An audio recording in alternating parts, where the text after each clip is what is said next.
Hello guys! I'm back! Dahil sa pagiging busy ko ay matagal-tagal din akong hindi nakapagbigay ng movie recommendation sa inyo. Kaya eto na! Horror movie based on true story naman tayo. Dahil sa pagkamatay ng ina ng magkapatid na Alma at Mia ay tatanggapin ni Alma ang trabaho bilang isang manager sa isang apartment building. From Jakarta ay lilipat sila ng Surabaya or parang sabihin na nating province sa Indonesia. Sa mga unang araw ay naging maayos naman ang paglipat ng magkapatid sa apartment na to. Pero merong isang floor sa building na ito na closed. Hindi nila alam kung bakit hindi ito pinapapasukan ng may-ari. Ang floor na ito ay 6th floor.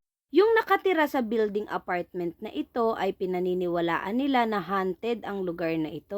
Dahil meron silang bulong-bulungan o chismis na naririnig na ang floor na ito ay may mga nagpapakita at nagpaparamdam. At sa floor na din na ito ay may history na ng krimen.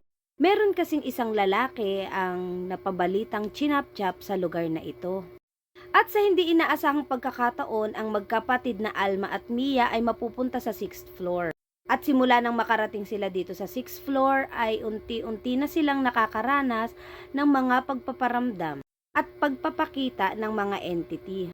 At dahil naalarma na si Alma ay humingi na siya ng tulong sa kanyang boyfriend na isang pulis. At habang nag-iimbestiga ang kanyang boyfriend na pulis ay mas lalo pang lumala ang pagpaparamdam at pagpapakita ng mag-inang multo. At habang gumugulong ang investigasyon ay malalaman nila ang kalunos-lunos na nangyari sa mag-inang ito.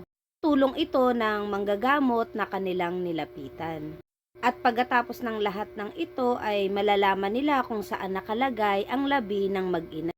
At kahit case closed na ay patuloy pa rin ang pagpaparamdam ng mag-inang ito doon sa apartment building kung saan sila ay kinuhanan ng buhay. At dahil sa patuloy na pagpaparamdam at pagpapakita ng mag-inang ito doon sa apartment building na ito ay tuluyan nang naabandona ang building na ito. At hanggang ngayon ay usap-usapan pa rin ang pagpapakita at pagpaparamdam ng mag-inang ito doon sa apartment building na yon kahit wala nang nakatira. At kung gusto mong mapanood ng buo ang movie na ito ay available na ito sa Netflix. Kaya tara, Netflix and chill!